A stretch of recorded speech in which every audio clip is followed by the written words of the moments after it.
des cortèges qui défilent, drapeau levé, regard dur, et la ville regarde passer la haine comme si c'était devenu normal, comme si c'était sûr. Un type meurt dans une embrouille, tragédie point. Mais voilà que certains transforment ça en étendard, en carburant, en prétexte malsain.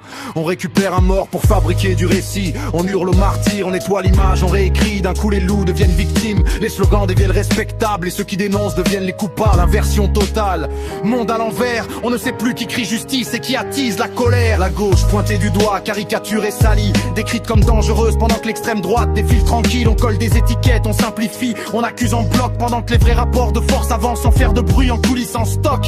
Les médias tournent en boucle, l'image choisie, angle bien serré, toujours les mêmes experts, les mêmes discours calibrés. On parle d'ultra, de radicaux, de menaces intérieures, mais jamais des réseaux d'influence, jamais des décideurs, parce que derrière l'écran c'est pas la vérité qui commande, c'est l'audience, les intérêts, les alliances, la demande. L'information devient produit, la peur devient stratégie, et plus c'est confus, plus ça sert ceux qui possèdent déjà tout dans la vie. On fabrique un récit où la gauche serait devenue l'ennemi, où défendre l'égalité serait suspect, presque une anomalie. On ose même raconter que l'extrême droite serait devenue protectrice, qu'elle serait le rempart contre la haine. Quelle mauvaise farce cynique, on efface des décennies d'histoire d'un revers de plateau de télé. On repeint des héritages pour mieux les recycler. La mémoire devient malléable quand elle dérange les puissants, alors on la tord doucement jusqu'à la rendre méconnaissable, presque rassurante. Mais derrière cette mise en scène, y a toujours la même logique, diviser ceux d'en bas pour que ceux d'en haut restent tranquilles, faire croire que le danger vient du voisin, du militant, du différent, jamais du système qui concentre les richesses et décide du présent. Et pendant ce temps-là, certains partis se disent encore sociaux, mais tremblent à l'idée de perdre un strapontin, un bureau, un rôle, prêt à avaler leurs promesses, à ranger leurs combats dans un tiroir pour une place, un titre, une illusion de pouvoir.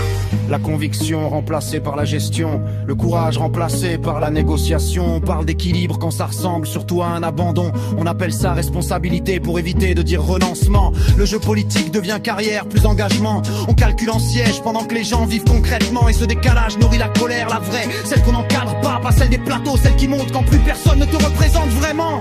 Alors l'espace se brouille, les repères sautent, les mots changent de sens, les responsabilités se floutent. On diabolise les uns, on blanchit les autres. On parle d'ordre pendant que l'injustice continue de croître. Et dans cette confusion savamment entretenue, le pouvoir circule toujours dans les mêmes rues. Ce morceau, c'est refuser ce brouillard organisé, refuser qu'on retourne les rôles sans jamais questionner, refuser que la mémoire soit un outil qu'on plie selon l'intérêt, refuser que la peur devienne un mode de gouvernement discret. Parce qu'à force de travestir le réel, on fabrique une société où plus rien n'est lisible, plus rien n'est clair. Et quand plus personne ne comprend ce qui se joue vraiment, alors ceux qui décident n'ont même plus besoin de convaincre, juste d'attendre patiemment. La vigilance, elle commence là.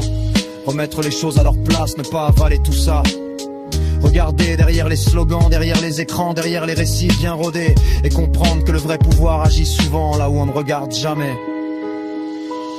Pas de refrain, pas de conclusion propre, juste un constat brut comme la rue, comme l'époque. Rien n'est neutre dans ce qui nous entoure, alors autant ouvrir les yeux avant que d'autres écrivent la suite à notre place, pour toujours.